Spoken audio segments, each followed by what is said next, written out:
আসসালামু আলাইকুম ওরহমতুল্লাহি ওবরাকাতুহ। আজকে একটা বিষয় নিয়ে কথা বলবো,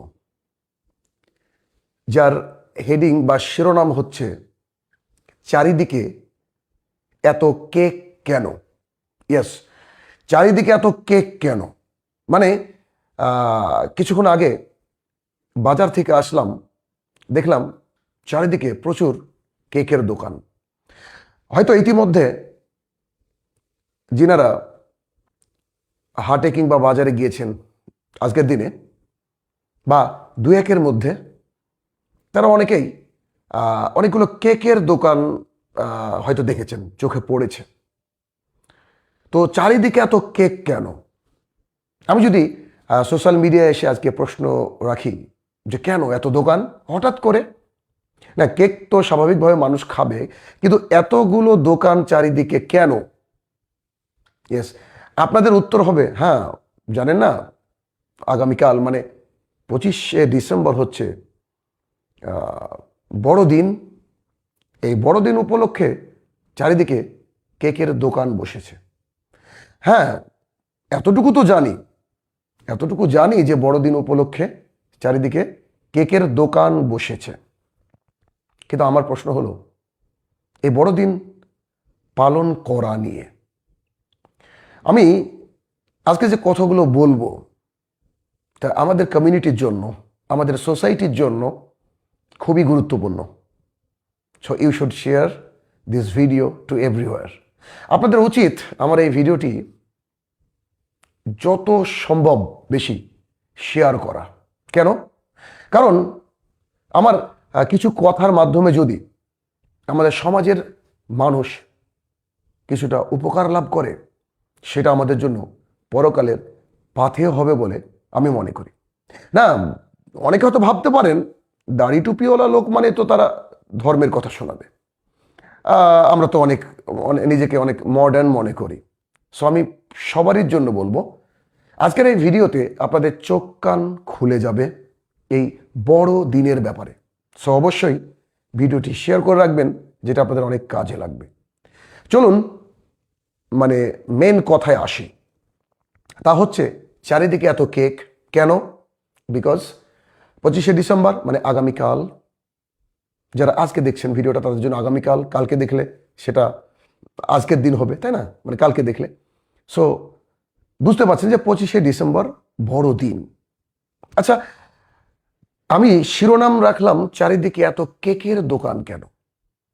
এর কারণ হচ্ছে যে আমাদের এলাকায় কোনো খ্রিস্টান বসবাস করে বলে আমার জানা নেই।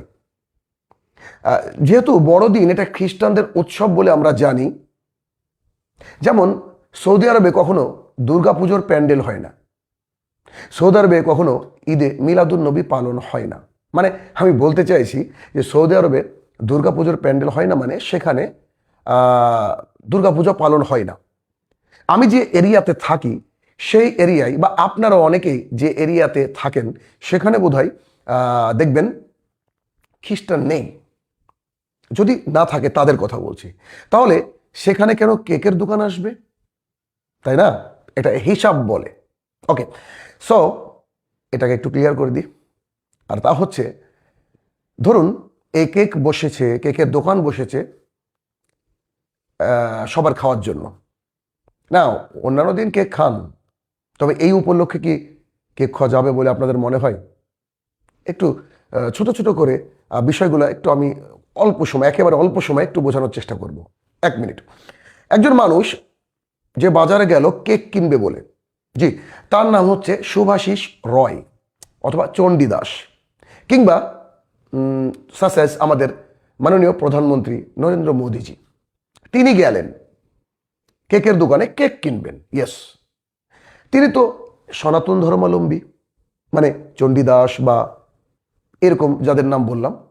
তো তারা তাদের ধর্ম অনুযায়ী কি যে কেকটা গ্রহণ করবেন বা কিনবেন, খাবেন, সেটা কি তার জন্য কেনা বৈধ হবে? যদি একটু আমরা দেখি, তাহলে কোনো হিন্দু তথা সনাতনী যদি দোকানে গিয়ে কেক কিনে, এটাও বৈধ নয়। হ্যাঁ, কে বলেছেন? না না, আমি শাহিনুর রহমান বললাম আপনারা গ্রহণ করবেন কথা কেন? আমরা তো দলিল দিয়ে কথা বলি, তাই না? আসুন না দেখিনি।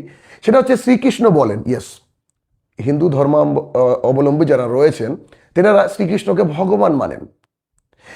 শ্রীকৃষ্ণ বলছেন যে যে ব্যক্তি অন্যের ধর্মের আচার অনুষ্ঠানকে মেনে নিল কিংবা অংশগ্রহণ করলো, তার চেয়ে উত্তম হচ্ছে সে যেন আত্মহত্যা করে নেয়। হ্যাঁ, মানে শ্রীকৃষ্ণ বলছেন যেসব হিন্দু সনাতন ধর্মাবলম্বী যেনারা কেক খাবেন বলে সিদ্ধান্ত নিয়েছেন, দোকানে কিনবেন বলে সিদ্ধান্ত নিয়েছেন, তাদেরকে বলছি যে আপনাদের ভগবান শ্রীকৃষ্ণ বলছেন যে কেউ যদি অপর কোনো ধর্মাবলম্বী মানুষের ধর্মাচারকে মেনে নেয় কিংবা তাদের উৎসবে অংশগ্রহণ করে, এই দুয়ের চেয়ে শ্রেষ্ঠ হচ্ছে সে যেন সুইসাইড করে নিক, ইয়েস, আত্মহত্যা করে নিক।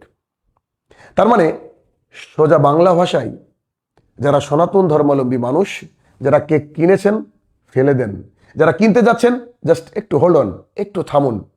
কারণ আপনি যদি সত্যি সনাতন ধর্মকে মেনে চলেন, আপনার হিন্দুত্ববাদকে মেনে নেন এবং প্রমোট করার চেষ্টা করেন, যদি ভালো হিন্দু হওয়ার চেষ্টা করেন, তাহলে আপনাকে কেক খাওয়া থেকে দূরে থাকতে হবে। কেন? এটা মানে খ্রিস্টানদের কালচার, খ্রিস্টানদের উৎসব। তাহলে একজন হিন্দু বাজার থেকে কেক কিন্তু কিনতে পারবেন না অ্যাকর্ডিং টু দি স্ক্রিপচার, তাদের ধর্ম অনুসারে। ওকে, তো এই গেল হিন্দুদের ব্যাপার। তাহলে চারিদিকে তো হিন্দু, কেক তো না বিক্রি হওয়ার কথা। হ্যাঁ, কেক কোম্পানি যদি আমার নামে কেস করে সেটা আলাদা হিসাব। 2 নম্বর, যারা মুসলিম, ইয়েস, আমার লাইভে যতজন মানুষ যুক্ত হয়েছেন most of them are Muslim, I think. আমরা সবাই হয়তো মুসলমান। আমাদের জন্য কি? আমাদের জন্য যেহেতু as a Muslim you should follow the prophetic way, Quran and Sunnah. মুসলমান হিসেবে কোরআন এবং সুন্নাহ যদি আমরা মেনে নিই, তাহলে কোরআনুল কারীমের মধ্যে একটা সূরা রয়েছে, সূরা মারিয়াম, সূরা নম্বর 19। নাম্বারটা বলে দিচ্ছি এই জন্য যাতে আপনার খুঁজতে কষ্ট না হয়। হ্যাঁ, 19 নম্বর সূরার 88 থেকে 90 নম্বর আয়াত পর্যন্ত আল্লাহ সুবহানাহু ওয়া তাআলা বলেছেন। আমি বাংলাটা বলবো, আরবিটা বলছি না, সহজ ভাষায় একটু বোঝানোর চেষ্টা করছি। আল্লাহ সুবহানাহু ওয়া তাআলা বলেন, তারা তো বলে, মানে বুঝতে পারছেন কারা? বুঝতে পারবেন। তারা তো বলে যে আল্লাহ সুবহানাহু ওয়া তাআলা সন্তান গ্রহণ করেছেন। নাউজুবিল্লাহ। খ্রিস্টানদের দাবি, বিধর্মীদের দাবি যে তারা বলে আল্লাহ সুবহানাহু ওয়া তাআলা নাকি সন্তান ধারণ করেছেন। আস্তাগফিরুল্লাহ ওয়া আতুবু ইলাইহি।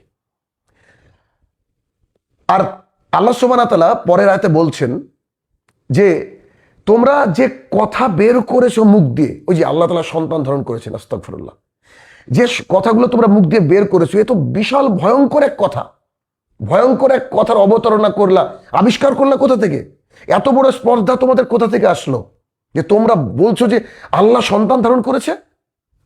3 নম্বর আয়াত, মানে তার পরের আয়াতে আল্লাহ সুবহানাহু ওয়া তাআলা বলছে যে এই কথা শোনার পরে যেন আকাশ বিদীর্ণ হয়ে যাবে। ইয়েস, আকাশ যেন ভেঙে চৌচির হয়ে যাবে, পৃথিবী খণ্ড বিখণ্ড হয়ে যাবে, পৃথিবী খণ্ড বিখণ্ড হয়ে যাবে, আর পর্বত সমূহ যেন চূর্ণ বিচূর্ণ হয়ে যাবে। 19 নম্বর সূরা, সূরা মারিয়াম, আয়াত নম্বর 88 থেকে 90। এই 3টি আয়াতে আল্লাহ সুবহানাহু ওয়া তাআলা যে ভয়ঙ্কর বাণী শোনালেন, তার সারমর্ম এই যে তারা অপবাদ দেয় আমাদের আল্লাহ সুবহানাহু ওয়া তাআলাকে, দা অলমাইটি, তিনাকে অপবাদ দেয় তিনি নাকি সন্তান ধারণ করেছেন, আর তার সন্তান হচ্ছে জিসাস ক্রাইস্ট, যীশু খ্রিস্ট। নাউজুবিল্লাহ। আল্লাহ তাআলা এই বাক্য কোরআনে বলছেন যে তোমরা এত বড় সাহস, এত বড় স্পর্ধা কোথায় পেলে? এই কথা তোমরা বলছো, জানো এই কথা যদি আকাশ শুনতে পেত বা আকাশে শোনার ক্ষমতা থাকতো, আকাশ ভেঙে যেত, জমিনটা একেবারে নষ্ট হয়ে যেত, আর পাহাড়গুলো চূর্ণ বিচূর্ণ হয়ে যেত।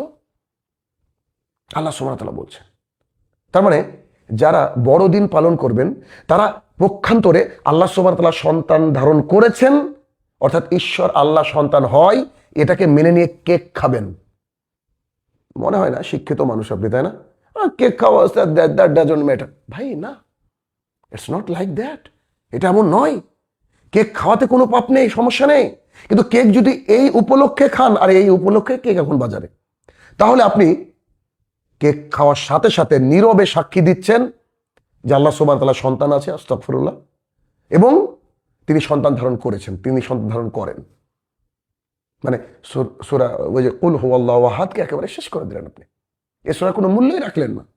আর এটা এটা যদি আকাশের ক্ষমতা থাকতো শোনার, যে আমরা আমরা আমাদের মতো মানুষ যারা খ্রিস্টানিটি, যারা যারা খ্রিস্টান বা যারা অবুঝ মানুষ, যারা এইটা মানে বলে, এটা যদি আকাশ শুনতে পেতো, আকাশ বুঝতে পারতো, আকাশ ভেঙে যেত। এই মাটি মাটি হচ্ছে আপনার মানে কি বলবো, খণ্ড বিখণ্ড হয়ে যেত, আর পাহাড় চূর্ণ বিচূর্ণ হয়ে যেত। কত বড় কঠিন ভয়ঙ্কর কথা। তাহলে কে খাবেন? আর ইউ শুড অ্যাভয়েড, অবশ্যই উচিত, being a Muslim you should avoid all this. এখান থেকে বেরিয়ে আসতে হবে। ওকে, আরেকটা কথা মুহাম্মদ সাল্লাল্লাহু আলাইহি ওয়াসাল্লাম বলেছেন, মান তাশাব্বাহা বিগাইরি কওমিন ফাহুয়া মিনহুম। শোনো দুনিয়াবাসী, যারা অন্য কোনো ধর্মের মধ্যে কোনো কিছু খুঁজতে চাও, অর্থাৎ সোজা বাংলা ভাষা, এই হাদিসের বাংলাটা অর্থ এরকম যে কোনো মানুষ যদি অন্য কোনো কারো কাছ থেকে কোনো কিছু ধার করে, যে আমি মানে ধার্মিক হিসেবে মেনে নেব, মানে আমার ধর্মের ঘাটতি আছে তো অন্যজনের কাছ থেকে গ্রহণ করে, ওই ব্যক্তি আমাদের দলের নয়, ওই ব্যক্তি তাদের দলের। আস্তাগফিরুল্লাহ, ওই ব্যক্তি তাদের দলের।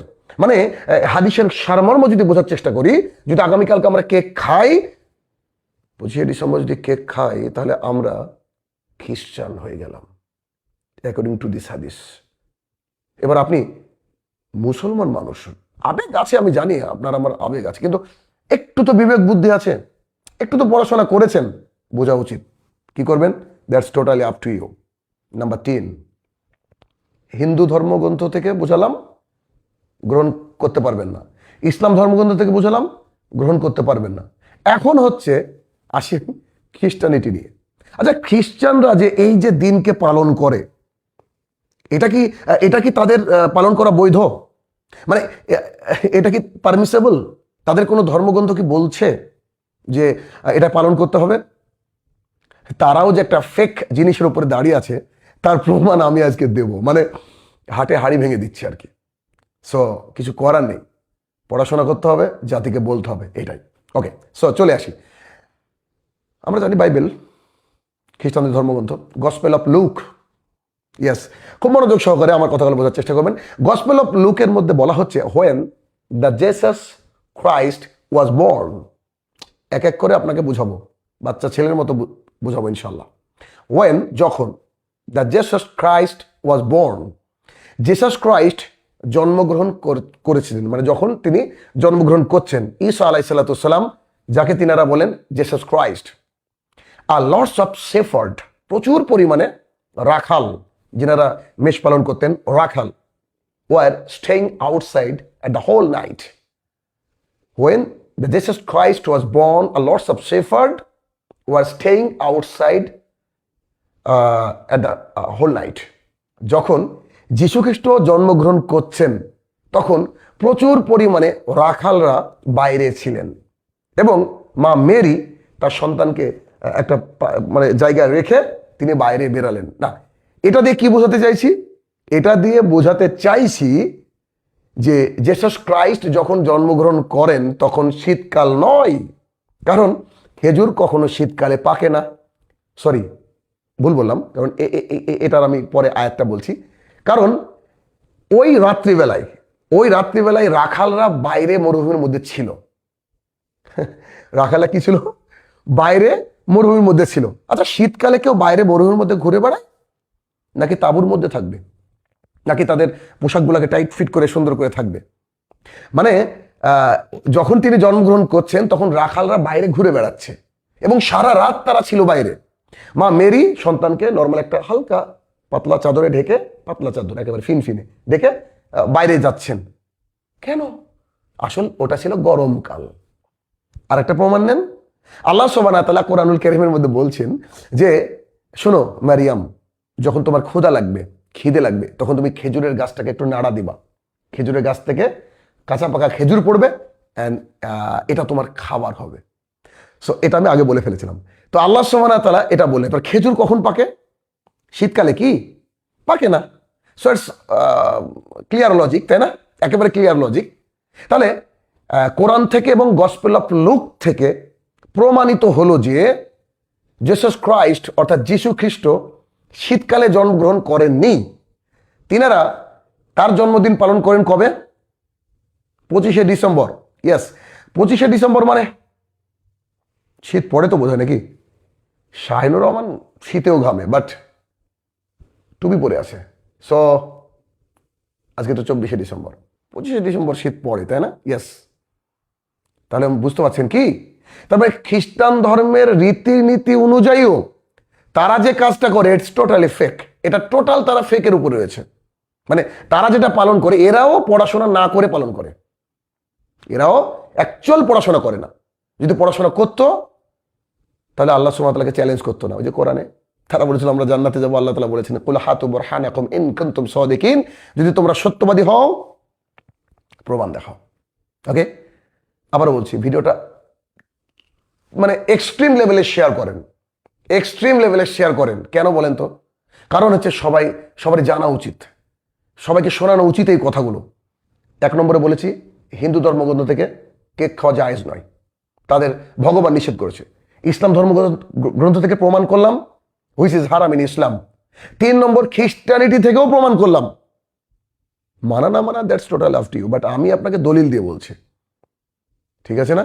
সো প্রচুর পরিমাণে ভিডিওটা শেয়ার লাগবে। ওকে, আরেকটা তথ্য দিই আপনাকে। ইয়েস, আরেকটা তথ্য কি বলেন তো? কারণ অনেকে বললেন আচ্ছা আচ্ছা ঠিক আছে ঠিক আছে, ওকে আপনি ধর্মগ্রন্থ থেকে দিলেন। ইয়েস, এবার একটু ভিন্ন ধর্ম থেকে একটু বেরিয়ে এসে বলি।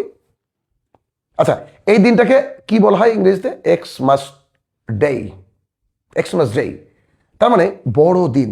এক্সমাস মানে বড় দিন।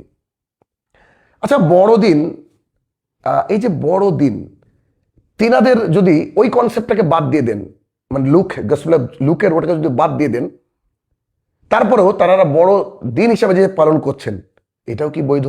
বা এর মধ্যে কি কিছু কি লুকিয়ে আছে? ইয়েস, এর মধ্যে অনেক কিছু লুকিয়ে আছে, সেটা বলি। এক্সমাস মানে সূর্য সেদিন হোল লং ডে, একটা দিনকে লম্বা করে। মানে সূর্য অনেকক্ষণ থাকে বলেই দিনটা লম্বা হয়। তো সূর্য ডুবে গেলে তো রাত হয়ে গেল। সো সূর্যটা সেদিন লম্বা একটা সফর করে। এই সফরটা করে কে? সূর্য। সূর্য তাদের কাছে, বিভিন্ন ধর্মের লোকের কাছে কি এটা দেবতা। আর এই দেবতাকে যিনি জন্ম দিয়েছেন তিনি হচ্ছেন জেসাস ক্রাইস্ট। ইয়েস, মানে সূর্য দেবতা, আর সূর্য দেবতারও দেবতা যিনি ঈশ্বর, তিনি কে? জেসাস ক্রাইস্ট, যিশু খ্রিস্ট, আমরা যাকে ঈসা আলাইহিস সালাম বলি, তিনি। এই জন্য আমরা যদি যে বড় দিন তৈরি করেছে, যে বড় দিন সূর্য দেবতা, সেই সূর্য দেবতারও যিনি দেবতা অর্থাৎ ঈশ্বর বা আল্লাহ ভগবান, সেই ঈশ্বর বা আল্লাহ বা ভগবানের নাম হচ্ছে যিশু, ঈসা আলাইহিস সালাম, আস্তাগফিরুল্লাহ, তার আমরা পুজো করি আজকের দিনে। আজকের দিনে তার আমরা পুজো করি। 3টে অংশ ধর্ম থেকে দেখালাম, আর একটা আপনাকে লজিক থেকে দেখালাম। এবার বলেন তো পুজো করা কি জায়েজ? নিশ্চয় জায়েজ নয়। তাহলে যদি আল্লাহ সুবহানাহু ওয়া তাআলা সুস্থ মস্তিষ্কের অধিকারী করে আপনাদেরকে, যদি মনে করেন যে কিছুটা বোঝার চেষ্টা করেন, সোশ্যাল মিডিয়া মাধ্যমে কিছুটা বোঝার চেষ্টা করেন বা করছেন, ইউ শুড অ্যাভয়েড। আপনাদের উচিত কেক খাওয়া থেকে বিরত থাকা। আবারও বলছি, এটা মহা অন্যায়। কেক খাওয়ার সাথে সাথে আপনি যেন মেনে নিচ্ছেন যে Jesus Christ is the god, he is the creator of the worlds. আস্তাগফিরুল্লাহ। এটা কি করে মেনে নিতে পারে একজন মানুষ? না হিন্দু ধর্মাবলম্বী মানতে পারে, যা না মুসলিম যিনারা অর্থাৎ ইসলাম ধর্মাবলম্বী তারা মানতে পারে। আর তারা তো ফেকের উপরে কাজ চালাচ্ছে, যেটা আমি আপনাদেরকে প্রমাণ দিলাম। মানে ওই গরমের কাহিনী শীতে এসে শোনাচ্ছে আমাদেরকে। আবার তারা মনে করে যে আমরা অনেক বেশি we are educated like that লিটারেটেড। ভাই, এসবের কোনো মূল্য নেই। যদি ফ্যাক্ট না বুঝতে পারেন, যদি ধর্মান্ধ হয়ে যান, ধর্ম নিয়ে অন্ধত্বের বাজারে ঘুরতে থাকেন, সারাদিন ঘুরে বাজার হবে না। ওকে, সো আশা করছি আমি বোঝাতে পেরেছি। কেননা আসলে সময়টা পারমিট করে না, একটা ভিডিও দেবো ভেবেছিলাম, তো একদিন আগে দিয়ে দিলাম। আপনারা শেয়ার করে সব জায়গায় বলে দেবেন, যাতে করে মানুষ খুব স্বল্প সময়ে এই তথ্যগুলো গ্যাদার করতে পারে এবং তাদের নিজেদের জীবনে অ্যাপ্লাই করতে পারে। সন্তান কেক খেতে চাইলে বলেন বেটা, সো এখন খাওয়া যাবে না, খাবো ইনশাল্লাহ অন্য সময়। ওকে, সো এই মানে এক্সম্যাসকে কেন্দ্র করে, বড়দিনকে কেন্দ্র করে যত বাজারে কেক এসেছে, যদি মুসলিম বলেন আপনি, যদি আপনি নিজেকে খ্রিস্টান বলে দাবি করেন, যদি আপনি হিন্দু বলেও দাবি করেন, সবার উচিত এর থেকে দূরে থাকবেন। আই থিঙ্ক খুব স্বল্প সময় হয়তো আমি বোঝাতে পেরেছি। আল্লাহ তাআলা সবাইকে বুঝদান করুক, আমিন। আসসালামু আলাইকুম ওয়া রাহমাতুল্লাহি ওয়া বারাকাতুহু।